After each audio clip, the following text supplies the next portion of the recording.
Je m'appelle Théo Noyer, j'ai 27 ans. Je suis rugbyman professionnel à Provence Rugby depuis cet été.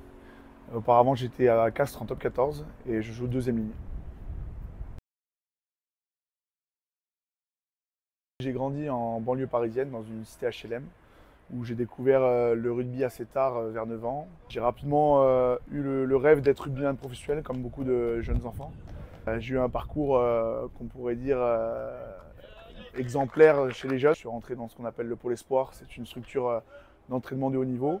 J'ai fait des sélections équipe de France jeune. J'ai été repéré par un club de top 14 et c'est à partir de ce moment-là que tout s'est accéléré pour moi.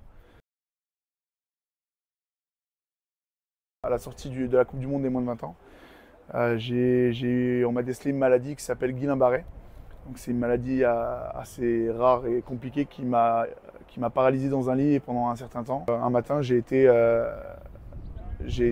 pris de grosses douleurs vives au niveau du dos et progressivement tous les symptômes sont arrivés. Une paralysie partielle du corps, des hyposensibilités, des douleurs vives au niveau musculaire et au niveau nerveux. Ça a été très impactant psychologiquement aussi parce que pendant que j'étais sur un lit d'hôpital, tous mes amis que j'ai pu côtoyer en équipe de France jeune, donc les Antoine Dupont, tout ça, eux explosaient en équipe de France et puis moi j'étais sur ce lit d'hôpital, donc c'était un moment qui a été assez dur, qui a enclenché aussi une dépression.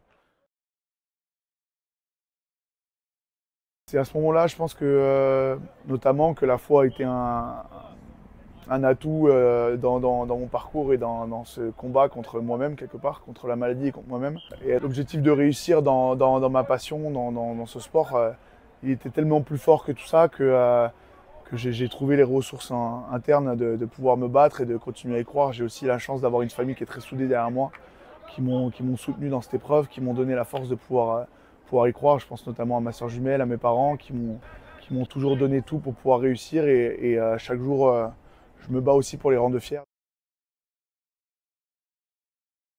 Ça m'a duré à peu près 1 an pour revenir sur les terrains. J'ai eu des séquelles pendant 2 ans, on va dire. Après ma maladie, la France entière avait peur de me recruter parce qu'ils ne savaient pas trop comment ça évoluait, où est-ce que ça allait aller. J'ai un coach qui m'a fait confiance de A à Z, qui m'a récupéré dans son équipe, qui m'a toujours dit qu'il allait me relancer si j'avais besoin. Donc un jour j'ai pris le téléphone, je l'ai rappelé, je lui ai dit je viens.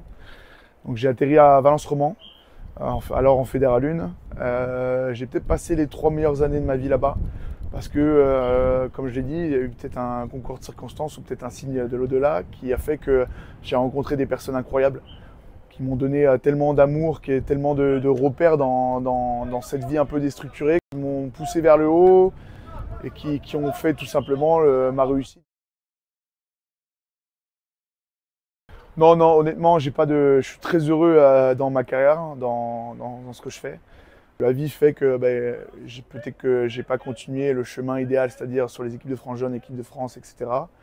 Mais comme j'aurais pu aussi arrêter le rugby et ne pas jouer au rugby, j'ai la chance d'être dans un club ambitieux qui a d'énormes valeurs et qui à la fois est très professionnel. Et j'ai découvert l'entraînement où j'ai pu entraîner des équipes jeunes, voilà, j'ai pu transmettre ma passion et en transmettant ma passion, je transmets du bonheur et c'est peut-être le sens que j'ai trouvé à mon après-carrière.